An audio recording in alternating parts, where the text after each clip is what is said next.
Well, here I am in my sleeping place for the night. Inside a caravan for the first time in, a little less than 50 years. I remember my first caravanning experience when I was 4 in a seaside village called Broadstairs in England. And the only thing I can remember is that my eldest brother getting up in the middle of the night, sleepwalking, and he walked to the door, made a piddle on the floor, and got back into bed. Somehow I think tonight is going to be very different from that, because the evening spent around the campfire was interrupted several times by elephants walking into the camp. So I'm hoping they're going to come back. While you are confined to your vehicle for most of the day, there are opportunities to get out on bridges such as these. And for me, the frustration is that you're always sharing the event with other people, and during holiday times, lots of other people. But that said, Kruger is gorgeous. This is the Letaba River Valley, and you can drive up next to it for half a day. It's magnificent. And every time I've come to the Kruger, and it's not that often, but if I've come, never been disappointed with the animal sightings. And I'm not going to be this time either. Just 20 minutes later, a fish eagle swoops for a meal. I did. It's lighting. Bill?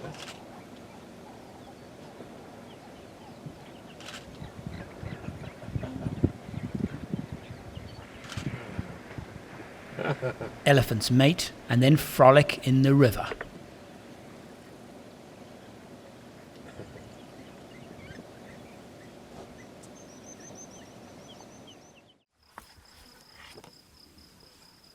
We're lucky today. It's cooler, so even now in the middle of the afternoon it's cool enough for the animals to move about. We're sitting patiently in our van at the Tropic of Capricorn waterhole near Mopani camp. There are zebra and eland milling around, and there are other antelope hoping also to get a drink. There are 2 elephant that have come down for a drink and bath.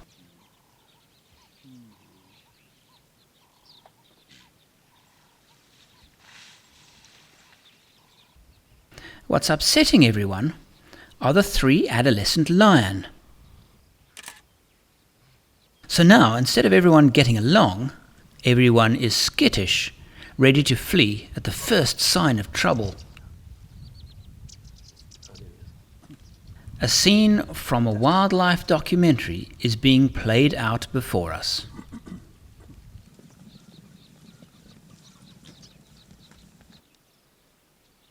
The lion are obviously inexperienced.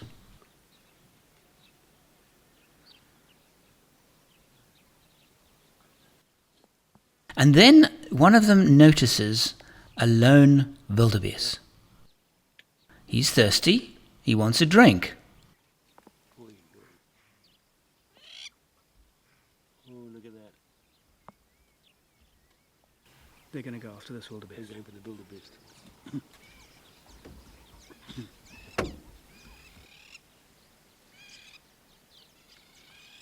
The elephant come closer to the waterhole and shoo the lion away. And they run off towards the zebra, who think that they're being chased. So they run.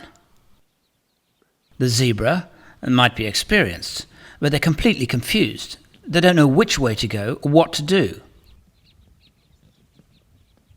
Now, sitting here watching this played out, you have very mixed emotions. On the one hand, you want to see some action. Maybe you want to see a kill. But on the other hand, who wants to see an animal die? I'm no hunter, so on the one hand I want something to happen, on the other I don't. Anyone on the left there is still extricating himself.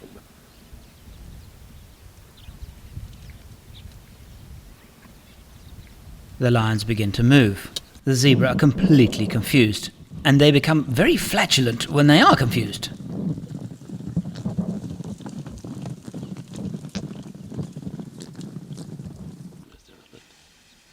The elephant gets his bath and really enjoys himself.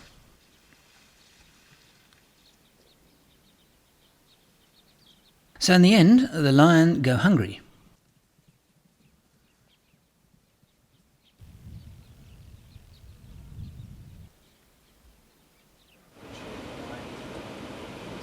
Later that evening, with the sun setting behind the waterhole, we return. The lions are still there, but joining them and giving them grief are some buffalo. He's going back to his house. I didn't think we'd see we get Morning. Well, no nightly visitors at all. If they were very quiet. I slept extremely well in this little caravan. Extremely well. It's actually very nice. Very nicely done. It's cleverly done. There's a lovely fresh breeze flowing through here. I woke up in the middle of the night and the big netted windows all around, which was quite nice. It was get to see the stars, and it was exceptionally nice, exceptionally comfortable night. Are you dismantling my house? No, I'm just going to fire up some coffee here. Oh, okay. Should I tell you one of the good things about caravanning? One of the really good things about caravanning that I found out. Yeah? You're elevated, and there was a lot of movement around the camp last night. Yes. Lots of, okay. And big pussycats too, apparently. Oh. Yes. I had almost a 360 degree view, elevated, of the surrounding. One problem, you can't see animals strolling around while you're fast asleep. This is true. This is how we shoot a lot of these TV series. I carry around a little camera, and he carries around a big camera. See, and with the two of us together, we do quite a good job, I think. He's concentrating. Quite agree. I am taken to see evidence of nocturnal visitors. There are several distinct lion prints. I want to ask you one question. You are the guide, and that is going to be for foreseeable future taking people on this trip. What kind of people do you want to come, and what kind of people do you not want to come? Yeah, that's quite a tricky question. I would say that the people I would not like to come is guys that's partying a lot. Because you saw last night, even with those elephants, how dangerous it can become in a split moment. Now, if the guys are drinking too much, then it's a big problem. But yeah, I'm privileged that I could take you guys out last night. That's the kind of people that I would like to have on this trail more often. That's here for the bush and to experience nature. Yes. And I believe that's the people we will get as well in the end of the day.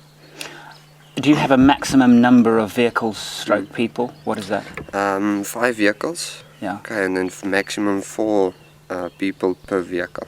Okay. So it's 20 people in total, or 20 guests in total. My next victim is Dr. Dewald Keertz, a professor of veterinary studies working here in the Kruger. Your work with the lions specifically. How long have you? Beautiful bird. How long have you been working with the lions in Kruger? It actually started 22 years ago. My first night in Kruger Park, when I started here working as a military veterinarian, my senior veterinarians took me out in a lion capture. So, and since then, lion capture and lion work was, I'm extremely fond of it. All right. But the actual work on tuberculosis research started in 1995. Right. Since then, we've worked intensively looking for lions and testing lions in areas all over Kruger Park. Yeah, the technicalities on what we found are very significant, and it was very also interesting because it's the lion is a unique animal, and the disease also presented itself in a very unique fashion. in the species. Very different from what we'd seen in any other species. Right, right. I noticed also that you're a caravan man. How long have you been running this one?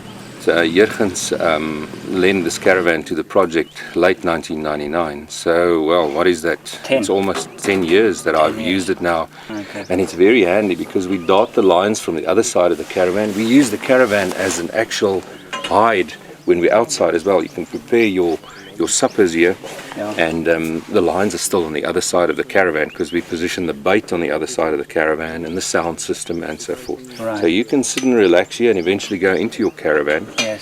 and go for a nap, because line capture can take all night, and you cannot sit up all night waiting for the lines to come, and you cannot do it night after night after night. So you need at least some degree of comfort to relax and to carry on with your work for extended periods. All of the rest camps boast beautiful, quaint gift shops. All the curios you could possibly want. And if after a long trip you're a bit disappointed that you haven't seen all the animals you really wanted to see, you can actually take them home with you. Yes, indeed. Biltong, known to some as beef jerky. Now, in the height of bad taste department, when you watch the little animals, and every now and again you notice that they leave little packages on the ground behind them. Well, you can take those home with you too. Yes, believe it or not, this is elephant feces. It might be dried, it might be desiccated, but it is served with alcohol. Hang on, that's aftershave. Well, aftershave will help a bit. From Kruger Park, an hour's drive away, is Makalali Private Lodge and Game Reserve. I get the feeling that there is more pampering coming my way. I can't think of a time where I have enjoyed such comfort on an off-road trail. The Cruiser 200 is so comfortable on the open road and on these rough tracks. It is just fantastic. How well it'll handle quite a heavy safari load, I don't know. I haven't tested that extreme, but I can only think of one more comfortable way of getting to and from a wilderness environment. And this is it. Many of the camps within the Kruger and all of the luxury lodges in the area have their own runways. I've been offered a ride to my next destination in this Beechcraft King Air.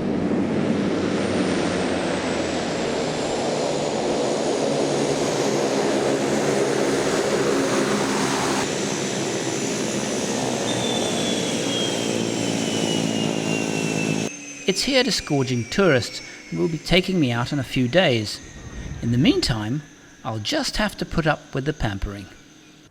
We're being driven to the lodge, a trip that should take 10 minutes, but it never does, and here's why.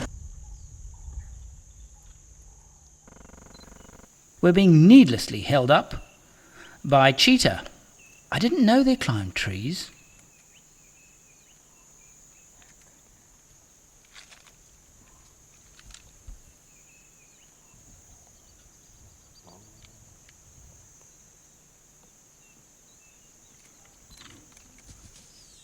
And then spotted hyena and rhinoceros. All these animals, isn't it always the way? This is a lodge called Makalali in the Lowveld. Makalali redefines rustic. Look at this.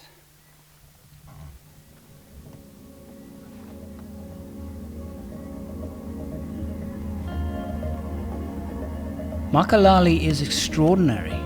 It is exquisitely appointed. Rustic, but so unbelievably welcoming.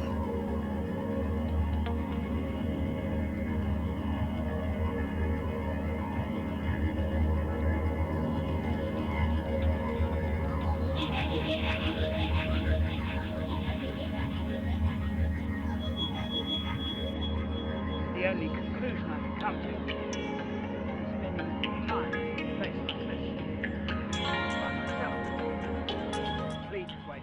And for this reason, I'm actually quite glad to leave. So after just 3 days, I'm off.